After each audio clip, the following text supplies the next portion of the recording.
bad habits na nakakasira sa utak natin, sa memory natin, pero hindi natin alam.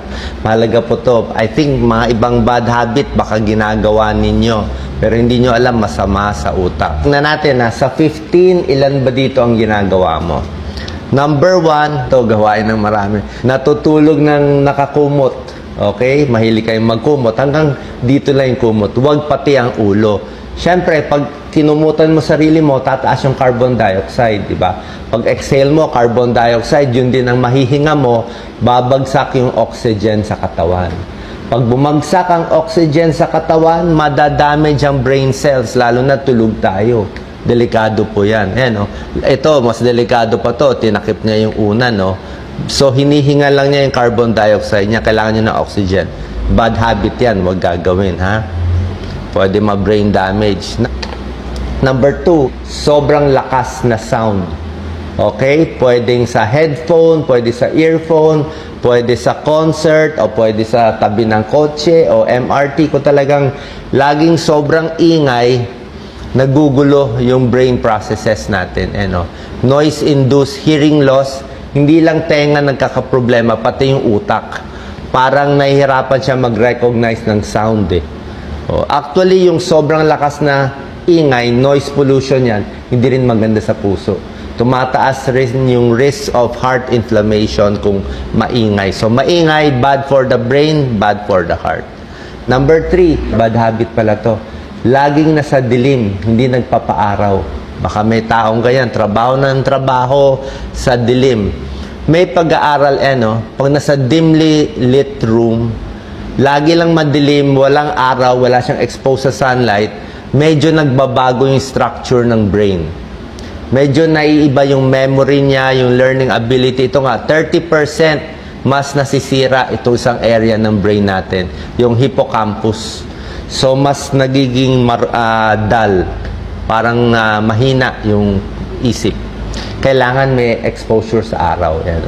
Kailangan mo na exposure sa sun, iwas depression, tataas ang serotonin, more energy, at mas kalma ka. Number 4, working when sick. Ibig sabihin, pag mahina na yung katawan natin, may sakit na tayo, huwag nang pipilitin. Kasi pag pipilitin natin, parang nag-overheat yung brain natin. Poor learning, hindi ka na rin mahina na memory mo, tapos pinipilit mo, baka mahirapan pa lalo. So, lalong nasisira yung sa memory at sa learning natin. Number 5, sobrang stress. Pag laging stress, nasisira din yung brain function natin. Bad mood, anxiety, mas namamaga sa puso din. Okay? So, laging stress, bad for the heart, bad for the brain. Number 6, kulang sa tulog, di ba?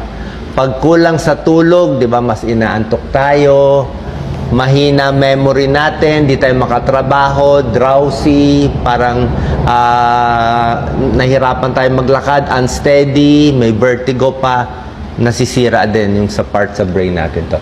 The hippocampus is the part of the brain that suffers pag kulang sa tulog. Number 7, tubig, napakahalaga. Kaya pinipilit ko minom ng maraming tubig. Ang utak natin, 70% water.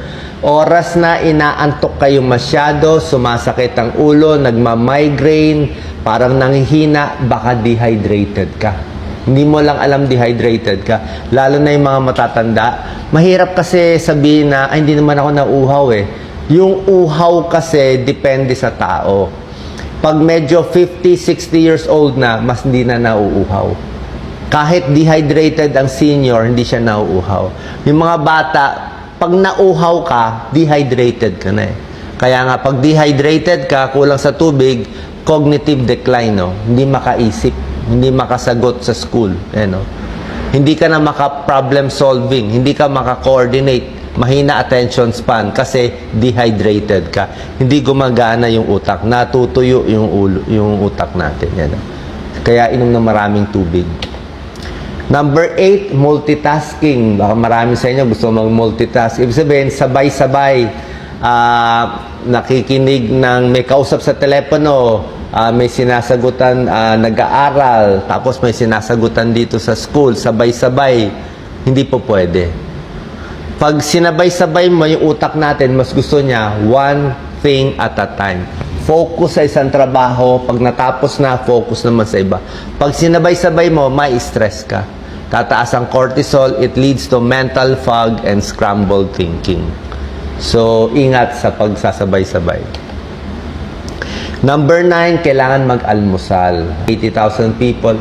Yung hindi nag-aalmusal, mas mataas ang chance ma-stroke, mas naha-high blood, mas bumabagsak pa yung blood sugar sa umaga, mas pangit ang performance sa school at sa work. Hindi rin sila pumapayat. Actually, tumataba pa nga eh. Kasi bumabawi sila ng kain sa tanghali at sa gabi. So, kailangan laging may supply ng energy yung katawan, pati yung utak natin. Laging nakaupo. Okay? Nakita nila may connection daw. Laging nakaupo, hindi nag-exercise, humihina rin daw yung memory. Yan, no? Parang numinipis yung area ng brain na konektado sa memory. Kulang sa exercise, kulang sa circulation, di ba? Pag may circulation, naglalakad tayo lagi, mas gaganda yung daloy ng dugo sa utak. Exercising, decrease stress, increases mobility. So, kailangan natin gumalaw-galaw. Number 11, kailangan positive thinking, okay? Positive thoughts and stimulating thoughts. Dapat lagi may iniisip, may ginagawa, may pinaplanong maganda. Kasi kung parang ito, ang daming maganda nangyari sa buhay mo, pero nakafocus ka sa isang bad, diyan ka lang nakatingin. So, pag laging negative thinking, hindi maganda sa utak. Okay? Number 12, syempre, sobrang matatamis, hindi healthy foods kinakain. Pag sobrang tamis, tataas ang blood sugar, magiging overweight. Pag mataas ang blood sugar, prone ka magkaroon ng brain damage. Poor nutrition. Okay? Sobrang alat. Sobrang alat ang kinakain, tataas ang blood pressure. Pag mataas ang blood pressure, pwede ma-stroke.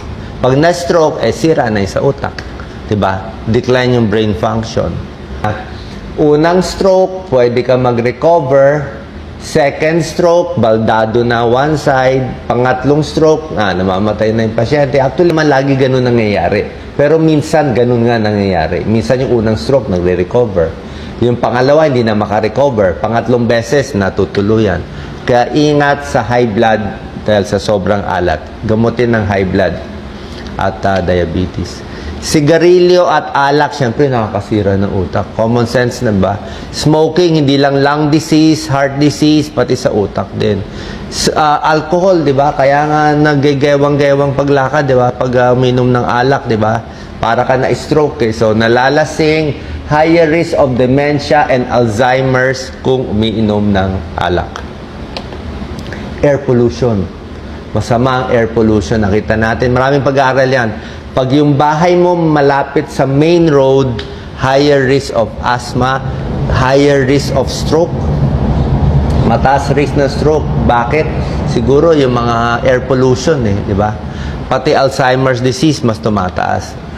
So, ang gagawin natin, iwasan tong 15 bad habits, itong mga good habits, healthy diet, lagi nag-iisip ng maganda, learning, healthy foods, di ba? Sa gulay, broccoli, cauliflower, lettuce, di ba?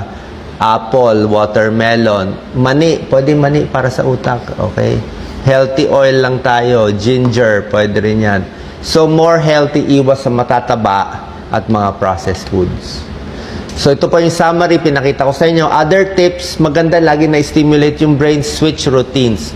Huwag boring ang buhay pa iba-iba. Be social, kumausap sa maraming tao.